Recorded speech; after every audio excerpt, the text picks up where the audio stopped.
Well, good evening. We're going to try the Facebook Live Town Hall. Um, in the General Assembly, I want it to be as transparent as possible and work to ensure that we can use technology to keep everybody abreast on not just what's going on with our bills, but to also focus on any concerns that anyone has. So, with today, thank you for those who sent in the messages beforehand and questions earlier. We're going to start off with one or two of those. We have a long list, and then we'll go to individuals who are putting questions in while we are um, discussing things. John, welcome. Andrew, welcome. Um, so one of the questions that came in today was from Lucy. It says, I just graduated with a ton of student debt. I want to start a business in a few years, but it's going to be hard and take me a while to climb out of the financial hole. How can we help students like me who have so much debt or just reduce the growing cost of college education in general? Well, Lucy, here's one of the problems. Back when I went to college, you could work the summers and pay for pretty much the entire semester of college. That's no longer the case. Now, if you work all summer long and all year long, you're going to be lucky to be able to afford college at all. So what happens then is with the amount of debt that you take on, you push off major life decisions, starting a business, getting married, buying a car, purchasing a house, some of the large things that we do in life. And you have to pay off your college debt. I've got a friend who graduated over 15 years ago and is still paying the last $50,000 of their college debt off. And I find that kind of ridiculous. So Lucy, I've got a bill this year that ties the increase in higher education or increase in tuitions to the consumer pricing index. So what we believe and what we're hoping is that as we're tying it to the consumer pricing index, that college won't continue to get where it's no longer affordable. And we lower the increases, so you'll no longer see 20 and 30% increases. You'll see it tied to the consumer pricing index. Excuse me. Let's go to the next question. Next one is Jeff. Please tell me about your dog torture bill they were discussing on TV. Jeff, this was an issue that came up last year based on a situation in Virginia Beach. There was a dog that was pretty much tortured and almost beat to death. And the most disgusting thing was that because the dog didn't die, that it was only a misdemeanor. So if the dog had died, then it would have been a felony. So what we're doing is if you torture a dog, then we are going to make that a felony, whether the dog lives or dies, but torturing the dog, the act of, would be a felony. Next question. Anna, welcome, Anna. What are you going to do about medical marijuana? That's an interesting question, and I'm glad you brought that one up, Anna. I'm a big fan of medical marijuana for cancer patients. I'm also a big fan of medical marijuana for those who are in excessive pain and being given opioids. I'll go through a quick story with you. I have a friend of mine who had cancer and for months was on heavy-duty pain medication. And he was also on anti-nausea medication because the pain medication made him nauseous. It was just a nightmare. He was prescribed medical marijuana out of Johns Hopkins, was on it for the last 3 months of his life. And when I talked to his wife and him right before he passed and then after to his wife, one of the things that they had said, which I really found amazing, was she had kind of explained that the medical marijuana, he was eating her food without complaining about it, joking with her all the time, was not in pain, and happy and dancing around and listening to music and singing and things like that. So I'm kind of a fan and think that medical marijuana in the case of cancer or somebody in excessive pain and other things like that, that it's a good idea.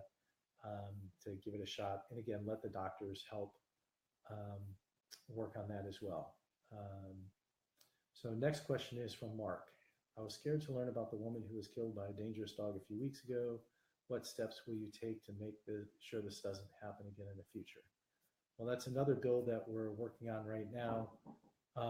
With that bill, what we've done is if a dog has a bite history, whether from another state or from the state of Virginia, before that dog is released or adopted by a family, then that bite history is released to the family so they know what's going on as well. So if the dog bites somebody while it's adopted and it goes back to the shelter, then the next family has to be knowledgeable of the bite history, and the dog has to go through remedial training to correct the issues. So that's one of the bills that we're putting in. You'll see that on Channel 10, I believe December 20th, 21st timeframe. I did an interview on that today. It was kind of an interesting interview discussing some of the legislation we've got coming up. Robert, welcome, Robert.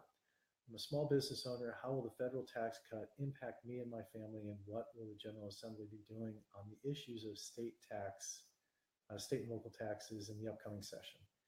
So the bill on the tax cut has passed the Senate. The House will come out with their version. This one's going to be a little interesting because the details will be worked out when they go to conference, and then we'll see the final one. As I understand it now, the way it's written, if you do not itemize, then your deduction will basically double. So if it's, I believe the individual deduction is like $6,000 now, it goes from $6,000 to $12,000. If you do itemize and you itemize down to $6,000 or $7,000, now that individual won't have to itemize anything up to $12,000, so you start off with a $12,000 credit. So on somebody in that range, you'll pick up somewhere between $3,000 and $5,000 or $3,000 and $6,000 in realized cash at the end of the year. So I think that's a good thing for some of those in that range. So let's look at the next question. John, can you tell me what you are doing with local officials to help with the mental illness crisis? This one is, we've got a lot going on here. I'm working with our sheriff. I'm working with multiple groups. One of the bills we're doing this year and the one we did last year is one that I really would tell you is a constitutional issue. Basically, it's a very simple bill. It says that your Medicaid waiver cannot be reduced, eliminated, or otherwise challenged based on where you choose, operative word choose, to live. What happens is if there's 5 people living in a neighborhood, then they'll pull the Medicaid waivers if you have an ID or DD based Medicaid waiver, intellectual disability or developmental disability Medicaid waiver. So I think that's unconstitutional. I think that goes against the 5th Amendment of the Constitution, which basically says that once you're given an entitlement, it can't be pulled away. But worse, I think that the big issue on that is, the government should not be saying you can live there or you can't live here. That's not the role of government. I don't want the government telling me I can't live in a specific neighborhood because there's already 5 people who live there who have family members who are intellectually challenged or developmentally disabled. I think that's the last thing we want the government to do. So let's go to the next question. We have Ashley. I send my 3 children to private school, but we're not necessarily a wealthy family. We could really use help with a voucher or other state assistance could provide. Plus, we already pay taxes for public schools. What are your thoughts on expanding school choice in Virginia Beach? Honestly, I support the voucher system. Our public schools are not for everyone. Chesapeake Bay Academy, one of our local schools, is a wonderful school that handles folks with IEPs that are challenged or find it challenging to get the services they need in our school system. So I think in areas like that, it's a great idea. I think it's beyond a great idea. I think it's a fantastic idea. So that's kind of where I am. I support school vouchers. So the next one is Jessica.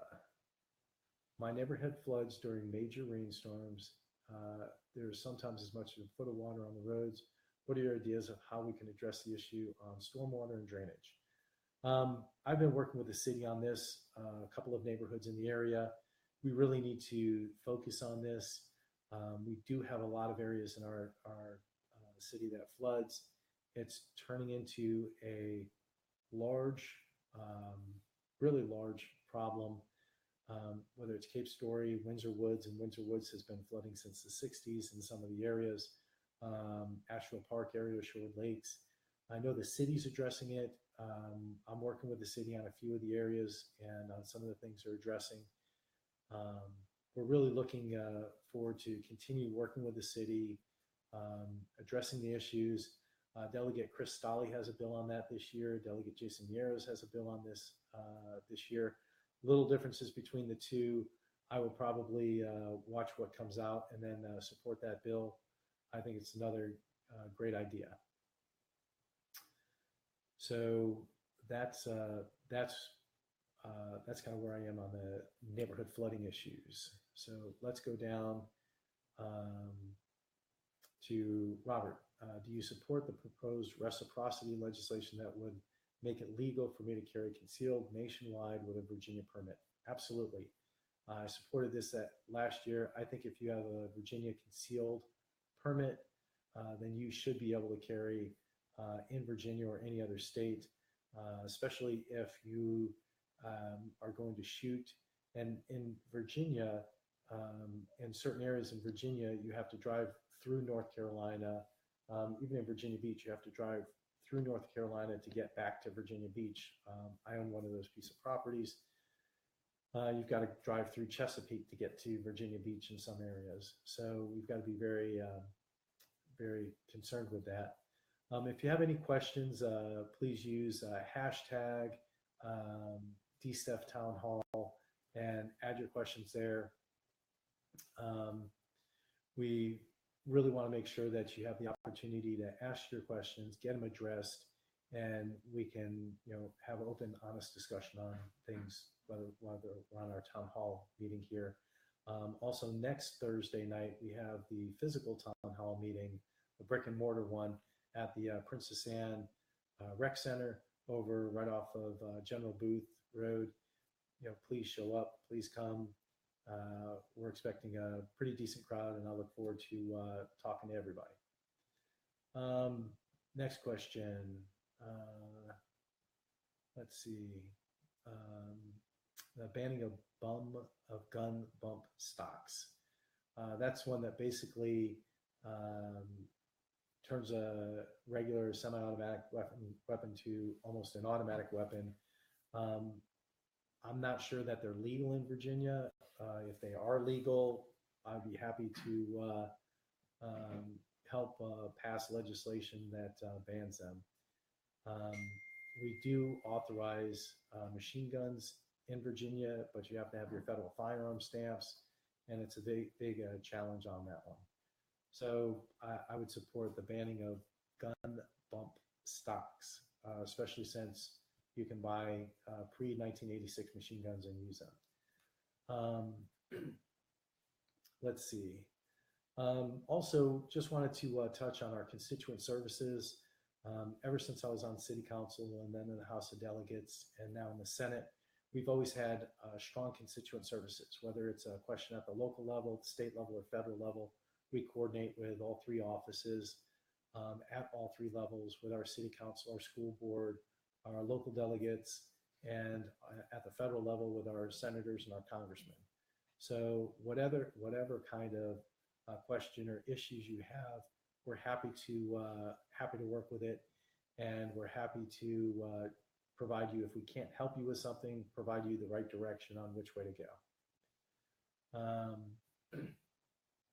Let's see. So we'll talk on let's look at the next question. Amy, any specific legislation proposals or legislative proposals this year for keeping in-state tuition rates down at our public universities. Amy, one of the questions or topics we discussed earlier on was tying the increase in education to the consumer pricing index. I think that's imperative. We've got a few of our institutions that are looking at better ways to provide the same level of education on a more streamlined, quicker way. I've been very impressed with some of the solutions I've seen. I sit on the Workforce Development Committee, and I think, to be honest with you, that tuition shouldn't be going up 8, 10, 15, 20% a year. Tuition should be tied closer to the Consumer Pricing Index, Workers' Wage Index, or one of the wage indexes like that. I'm happy to put those bills in again this year, happy to support it, and look forward to doing so.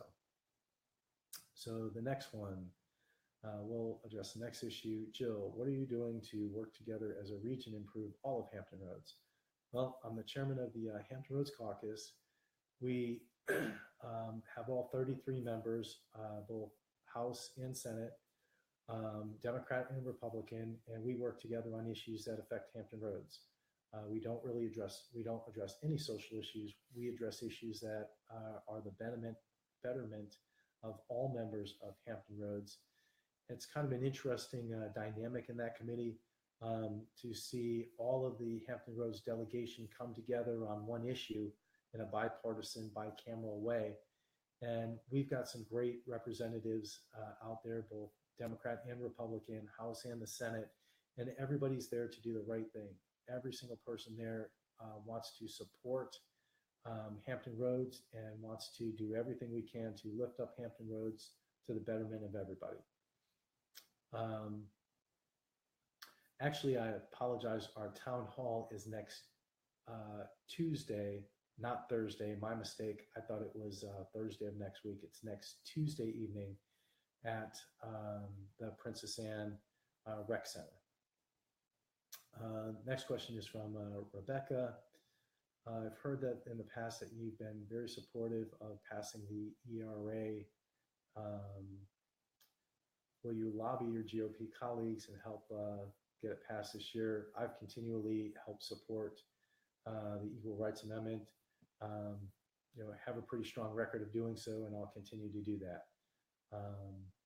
So I think everybody should be treated equally. Put race, religion, sex, everything else aside, and folks should be treated and rewarded for what they do based on their actions and their accomplishments.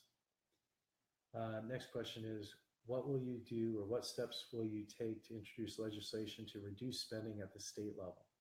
Well, every year we do one or two bills that reduce regulations, trim down regulations, clarify regulations, reduce spending. And my predecessor, Bob Perkey, used to always say, it's not just the bills you pass, it's the bills you stop from going through that benefit.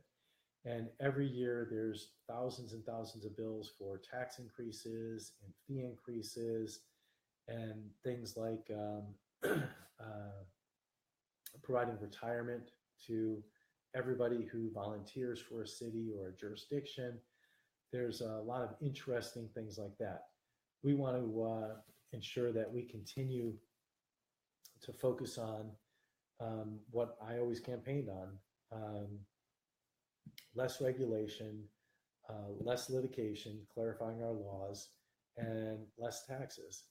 And the way we do that is we clarify our regulations and our laws so everybody in the common man can understand them. That helps reduce the lawsuits and the litigation side of it. Less regulation. We try to make it easier for our businesses and families to understand the law and follow the law. The easiest way we can do it, we want to continue to do that and make sure we focus down that path. I'm here and elected to create an environment for our families and businesses to thrive, and I try my best to do that every year.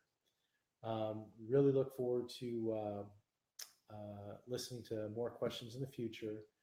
We're going to wrap it up tonight, and I hope that we can get everybody out at the physical town hall meeting Tuesday night.